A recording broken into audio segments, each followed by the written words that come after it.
Constantino, hijo de Flavio Constancio y de Helena, acaba de nacer con la única compañía de una esclava. Madre e hijo tratarán de sobrevivir entre la pobreza y la soledad de un marido ocupado por establecer poderosos lazos con el emperador Caro. El ocaso de Roma, publicado por Espasa. Carlos de Miguel en el micrófono de Rosa Pasapágina. Bienvenido. Hola, ¿qué tal? Pues nada, encantado de estar aquí con vosotros. Pues un placer, porque siempre que escribís este tipo de temas, para mí supone un aprendizaje. Cuanto más se aprenda de Roma, mejor. ¿Por qué nos gusta tanto este tema? Pues porque está lejana en el tiempo, pero tampoco tanto. Está más cerca de lo que pensamos, porque muchas de las costumbres que tienen ellos las tenemos ahora, muchos de los valores que tenían los tenemos ahora, y no solo eso, sino que solo hay que darse un paseo por Segovia o por Mérida y en muchas más ciudades, y ahí están los vestigios, ¿no? Mirándonos frente a frente. Y aguantando el paso de los años. Hombre, lo que ha llovido y lo que tiene que llover todavía, espero. ¿Somos romanos? Sí, claro.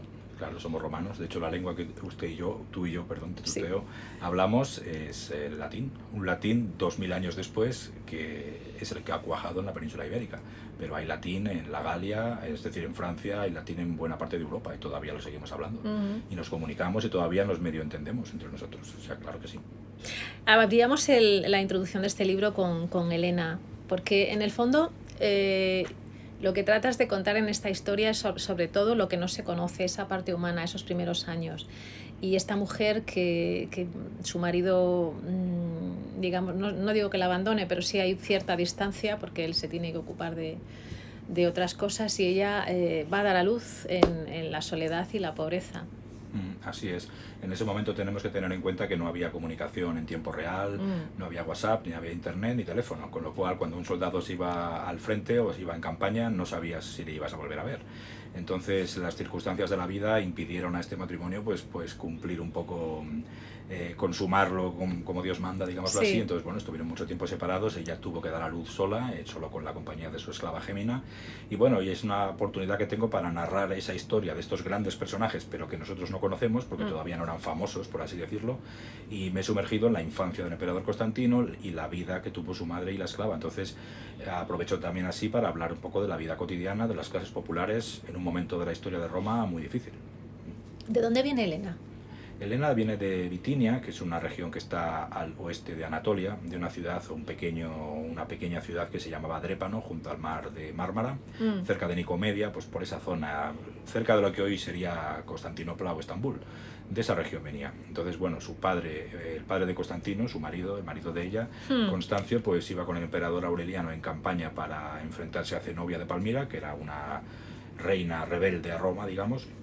Y en el camino a Nicomedia pues se encontró con ella en Drépano, en un mesón, porque ella trabajaba allí de mesonera, se conocieron y bueno, pues se embarazaron, digamos, y Se enamoraron. se enamoraron y nada, y poco duró el idilio porque enseguida se volvieron a separar.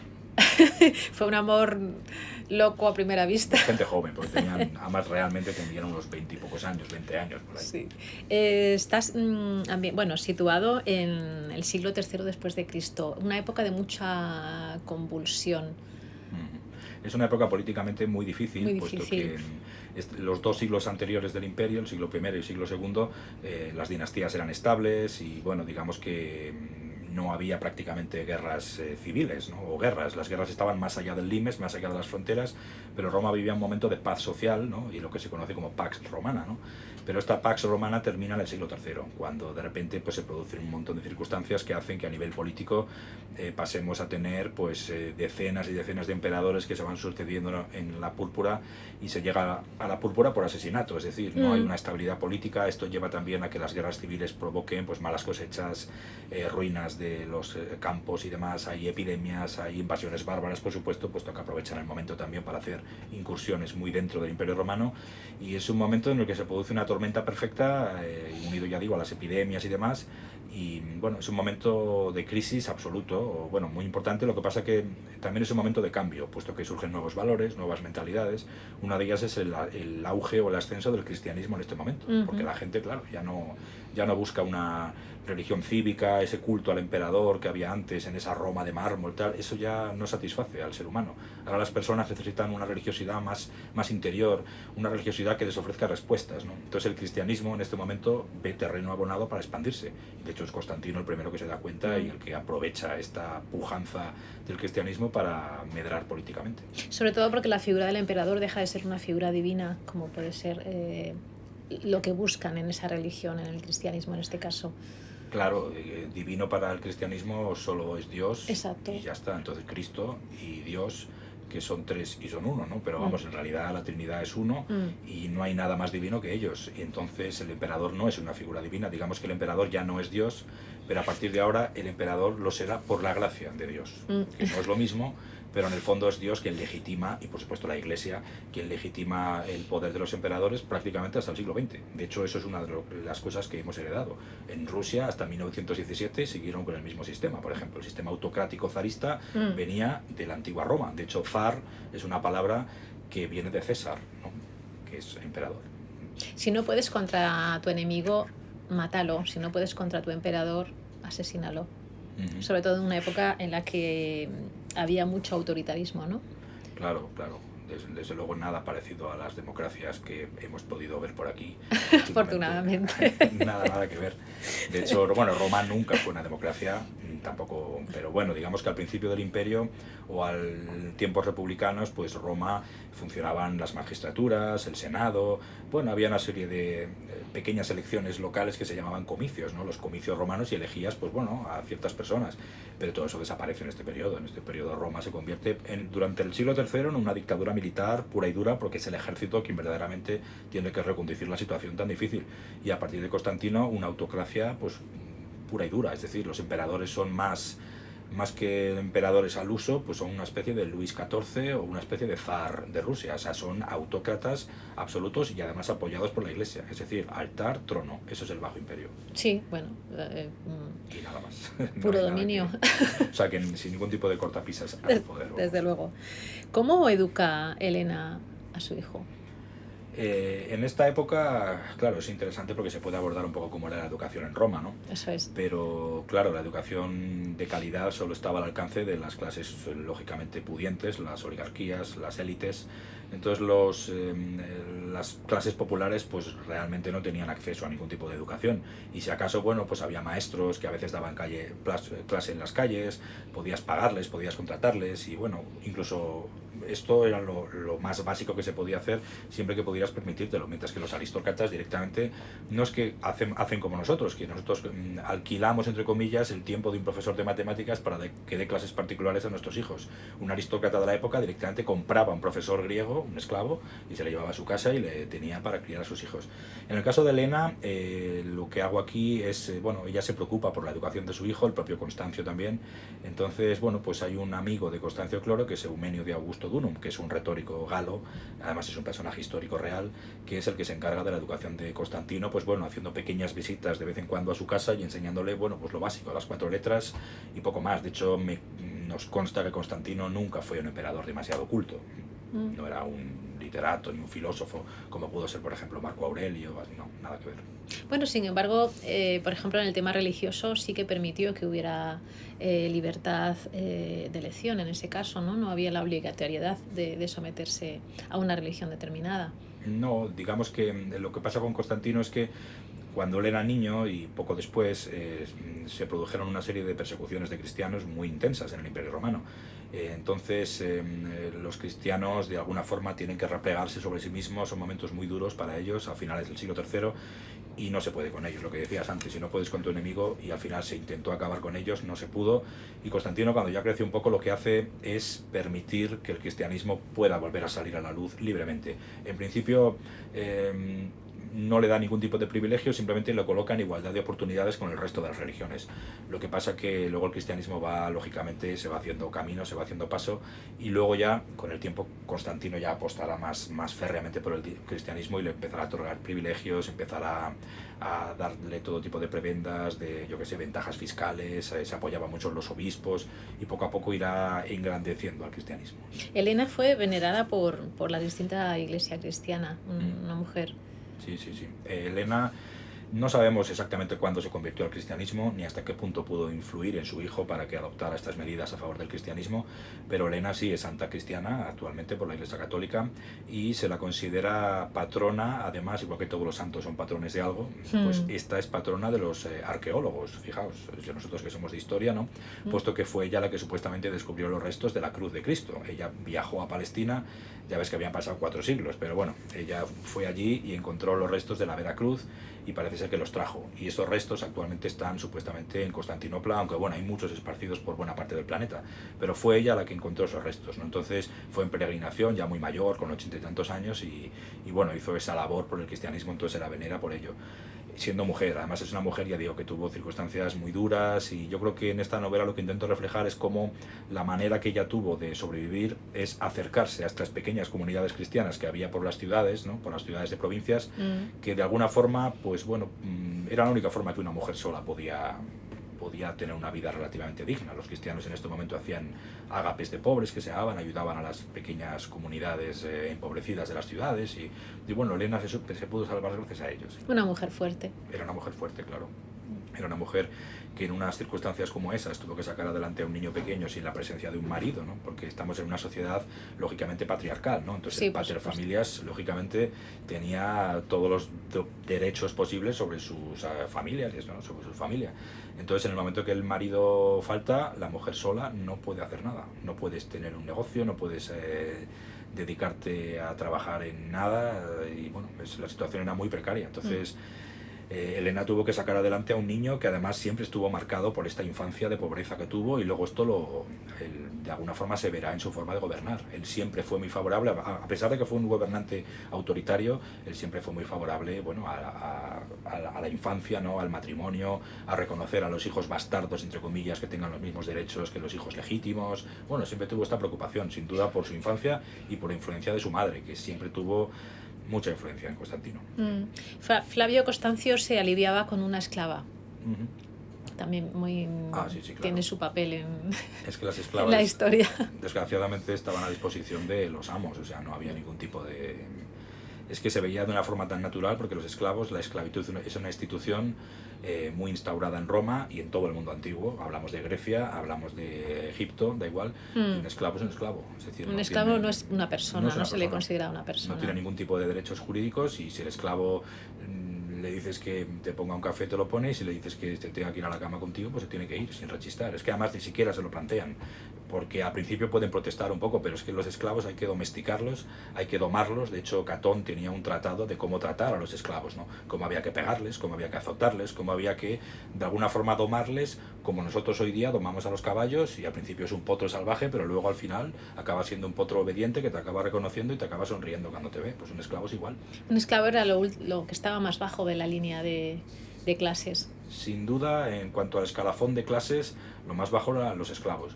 Lo cual no quiere decir que no hubiera personas que vivieran peor que los esclavos, porque puede haber un esclavo doméstico, a lo mejor que trabaja en una gran domus, ¿no? Para una gran familia, y a lo mejor tiene unas condiciones de vida más que aceptables, mientras que una persona con un estatus libre, pues a lo mejor vive debajo del puente y está al borde de la muerte todos los días. O sea que, pero sí, normalmente los esclavos es lo más bajo, claro. El ocaso de Roma, 3 décadas convulsas con una decena de emperadores. Sí, hubo más de una decena. Estas 3 décadas se suceden 20 y tantos emperadores en tan solo, ya digo, este periodo. Y además es que duran muy poco en el tiempo. Algunos duran meses solamente, son enseguida asesinados, normalmente por sus tropas, y estos asesinos lo que hacen es colocar al siguiente emperador, que sale de los propios soldados, gobierna el tiempo que haga falta y al final acaba siendo asesinado. Entonces no termina de cuajar ninguno de estos emperadores. Muchos de ellos lo que hacen cuando llegan al poder es asociar a sus hijos al trono enseguida, para que de alguna forma vean que hay una posibilidad de dinastía, una continuidad en el poder, pero da igual, asesinan al padre, asesinan al hijo, a la mujer. Era una época muy muy dura, entonces no había posibilidad de que cuajara nada, hasta que al final llegó un señor que se llamaba Diocleciano, que sale en la novela, que fue el que recondujo esto un poco y dijo, bueno, lo que podemos hacer, lo que pasa aquí en realidad es que el imperio es demasiado extenso y tenemos a unos soldados en franca rebelión. Lo que tenemos que hacer es colocar a diferentes emperadores colegiadamente, de manera colegiada, de manera, digamos, amistosa, pues uno en Occidente y otro en Oriente, y luego el de Oriente que tenga a su vez un colaborador, este Augusto, que tenga un César, y el Augusto de Occidente que tenga otro César, y colaboren tranquilamente. Entonces se divide en 4. Es la tetrarquía, y es la forma que tenemos un poco de de que la situación se estabilice un poco a nivel político. Y luego ya, si políticamente está la cosa estable, pues bueno, la economía ya irá mejorando, el comercio, etcétera, etcétera. Pero sí, era... ¿Cómo se documenta una época como la que estabas contando de Elena cuando va a dar a luz a su hijo? Ese periodo de infancia debe ser más complicado encontrar documentación, lógicamente. La documentación que yo puedo tener es la que se refiere a la vida cotidiana de los romanos en general, porque sobre Elena y el niño Constantino no hay absolutamente nada, porque Constantino, su vida pública, digamos, comienza a partir de los 20 años, cuando es llamado a Nicomedia por Diocleciano para que esté en la corte y demás. Pero hasta entonces no tiene vida pública, y la vida privada no sabemos absolutamente nada de él, ni de Constancio cuando era joven, ni de Elena tampoco. Entonces todos los elementos que yo introdujo aquí son ficticios, es pura ficción. Bueno, te basas en la vida diaria de gente, claro, que está en la misma altura. Eso es, y sobre esa vida diaria que yo veo en las fuentes y demás, pues lo que hago es meter una trama, una pequeña historia con unos personajes que se relacionan entre ellos, y bueno, pues digamos que lo que estoy haciendo es crear una ficción con sus tramas y sus subtramas, ¿no? Bueno, y personajes. Después del ocaso, ¿cómo es la Nueva Roma? Después del ocaso tenemos una nueva Roma, sigue siendo Roma, pero es una Roma en donde Roma, la ciudad, ya no es la capital de Roma. O sea, Roma sigue manteniendo ese estatus de ciudad, digamos, primigenia, la más importante que fue en tiempos, pero en Roma no existe ningún tipo de poder ya, no se toma ningún tipo de decisión política ya. Las decisiones políticas se toman o bien en Constantinopla o bien en las ciudades del norte, en las fronteras, que pueden ser Treveris, por ejemplo, pueden ser Milán, cerca de los Alpes. Ahí es donde está el nervio político del imperio ahora. Es una Roma en donde la religión no es la religión tradicional romana, sino que la religión romana es el cristianismo. Es una Roma en donde las dinastías, los emperadores ya no son dioses, sino que son emperadores por derecho divino, ungidos por Dios mediante el obispo o el papa. Es una Roma en donde el papa de Roma es la máxima autoridad religiosa, y en donde Roma, si bien pierde importancia política, gana importancia religiosa, y es una importancia religiosa que irá creciendo a lo largo del tiempo y que durante la Edad Media dará lugar a esa Roma medieval que todos conocemos, que es la Roma de los papas, es la Roma del Renacimiento, la Roma de los papas. Y la Roma de los papas lo fue, como sabemos, hasta el siglo XIX. Cuando llegó la unificación italiana, la Roma de los papas, los estados pontificios, no querían unirse a esa Roma liberal, pues eso, tan convulsa, ¿no? Y demás. Ellos querían mantener esos privilegios, y al final, bueno, pues Roma no reconoció al Estado italiano, como sabemos, hasta 1929, ya con Mussolini y demás, que sí que tenían mejores relaciones. Pero Roma siempre será la ciudad de los papas a partir de ahora. Y luego, en general, es una Roma con unos valores distintos. Es una Roma donde la esclavitud, por ejemplo, pierde importancia, no porque el cristianismo quiera abolir la esclavitud en sí, sino porque ya no hay guerras de conquista, con lo cual ya no llegan esclavos gratis, esclavos baratos. Entonces ahora surgen otros métodos de dominio, digamos, sobre las clases inferiores, como pueden ser los colonos de tierras, etcétera. Es una Roma muy distinta. Es una Roma que está dividida entre Occidente por un lado y Oriente por otro. Un Oriente pujante, un Oriente rico, con una gran herencia cultural de Grecia, de Mesopotamia, de Egipto, y un Occidente pues un poco más pobre, un Occidente desestructurado, que en muy poco tiempo ya será pasto de los bárbaros y nacerán esto que conocemos como reinos bárbaros, ¿no? Entonces es una Roma muy distinta, pero claro, es una Roma que ocupa 3 siglos en el tiempo, y no debemos olvidar que es la Roma de Constantino, la Roma de Atila, por ejemplo, rey de los hunos, la Roma de los bárbaros, la Roma de Teodosio, que es el gran que dividió el imperio, este emperador hispano. O sea, hay grandísimos personajes. Es una Roma fascinante que no conocemos casi, porque las fuentes, las películas de Hollywood, las novelas no nos hablan de esta Roma. Entonces, pues bueno, aquí está el ocaso de Roma para ver si conseguimos cambiar. ¿Esa Roma fascinante es la que encandila a Carlos? Porque tienes también un podcast del ocaso de Roma. Claro, sí. Yo hice el podcast y luego la novela para precisamente reivindicar un poco este periodo de la historia del mundo, de la historia del planeta, ¿no? Porque todo el mundo habla de la antigua Roma, y antes de Roma de los griegos, y antes de los egipcios, de los persas, así hasta el principio. Y después de Roma, pues viene la Edad Media, y después de la Edad Media la Edad Moderna y contemporánea. Es un poco lo que les cuento yo a mis alumnos. Pero ¿qué pasó con esa Roma que va entre la crisis del siglo III y el siglo V, siglo VI? Hay una Roma de 4 siglos que parece que es un paréntesis que nadie toca. Es como que es un periodo incómodo que nadie quiere tratar. Y digo, jolín, pues yo siempre me gustó este periodo, me gustó también la transición del paganismo al cristianismo. Digo, vamos a investigar aquí a ver qué hay. Y vi que había muchísimo material y quería divulgar eso mediante un podcast. Y luego ya con todo el material que tenía para el podcast, como un teatro, digamos, de operaciones, o una especie de trampantojo que creé con la política, la sociedad, la economía, pues quise colocar colocar ahí encima unos personajes de carne y hueso que actuarán y a ver qué tal, cómo salía la cosa. Y has debutado en papel con El ocaso de Roma. Con la novela que es precisamente trata sobre uno de los episodios más concretos de este mundo de la antigüedad tardía, que se llama, de la crisis del siglo III, que es el emperador Constantino. Pero no una novela más de Constantino, no hay muchas, realmente hay como 5, 6 o 7 más o menos. Hay algunas españolas, otras extranjeras, pero siempre hablan de Constantino a partir de su vida, digamos, pública, cuando ya a partir de 20 y tantos años ya empieza a ser conocido. Pero ¿qué pasa con la infancia de Constantino? Es más, ¿qué pasa con la infancia en la novela histórica? Porque la infancia no se trata. O sea, los niños en la novela histórica apenas salen, y si salen se les trata como adultos que enseguida, o como pequeños adultos camino ya de ser reyes, emperadores o lo que sea. Pero no se trata a los niños como tal. Y a mí me gustan los niños, con lo cual me gusta tratar la infancia, qué relación podían tener con sus padres, con los otros niños de Roma, cómo jugaban, qué cosas hacían. Pues es interesante. Y bueno, hay muchos autores que tratan la infancia como se merece, como es por ejemplo Miguel Delibes, García Márquez, Francisco Umbral. Son autores que tratan muy bien la infancia. Entonces a mí, como esos autores me gustan mucho, pues quise meter un poco de esa literatura que trata bien a la infancia en la novela histórica. Y bueno, es otro experimento que he hecho, a ver qué tal me ha salido. Pues seguro que bien, que lo disfrutes, y un placer, Carlos. Pues nada, gracias a ti y nada, pues aquí estamos. Muy bien.